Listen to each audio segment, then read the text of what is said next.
স্বপ্ন তো ছিল অনেক বড় ডাক্তার হবার, মানুষের সেবা করার, মানুষরূপী ভগবান হয়ে ওঠার।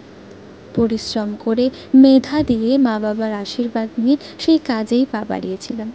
শহরের নাম করা বড় হাসপাতালে আমার সেই স্বপ্ন পূরণ করারও সুযোগ পেয়েছিলাম।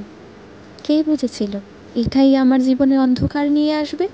দিব্যি তো চলছিল সব কিছু।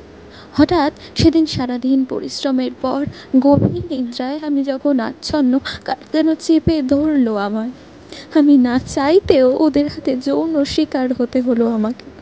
হ্যাঁ, ওরা ধর্ষণ করলো আমাকে। আমার চিৎকার যেন বাইরে না বের হয়, তাই ওরা আমার মাথা ঠুকে দিল দেয়ালে। হাতে পায়ে জোর পাচ্ছিলাম না, তবুও করেছিলাম বাঁচার প্রাণপণ চেষ্টা। না, তবুও ওরা আমায় বাঁচতে দিল না। আমার পা ভেঙে, ধর্ষণ করে, চোখের থেকে রক্তের ধারা নামিয়ে আরও যন্ত্রণা দিয়ে ওদের শান্তি হয়নি। আমার গলা টিপে নির্মমভাবে হত্যা করেছে ওরা আমায়। মানুষের সেবা পরিশ্রম করতে গিয়ে, মানুষরূপী ভগবান হতে গিয়ে ভুলেই গিয়েছিলাম আমি তো মেয়ে। ভাবিনি যে যারা নারীকে দেবতা রূপে পূজা করে, তারাই সেই দেবতারূপী নারীকেই ধর্ষণ করে গলা টিপে খুন করতে পারে।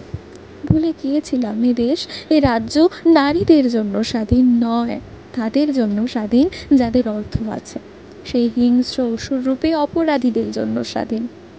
যদি জানতাম এই পরিণতি হবে আমার, তবে লেখাপড়াই করতাম না, অজ্ঞ হয়ে থাকতাম। তবু এই দিনটা তো দেখতে হতো না আমায়, এই যন্ত্রণাও তো সহ্য করতে হতো না। শুধু তো পুরুষ নয়, ইতিহাসও সাক্ষী, নারীরাও সমান রক্ত দিয়েছে যাতে দেশ স্বাধীন হয়। তবে স্বাধীনতা শুধু পুরুষের কেন, নারীদের কেন নয়? বলতে পারো কবে আসবে নারীদের 15ই আগস্ট?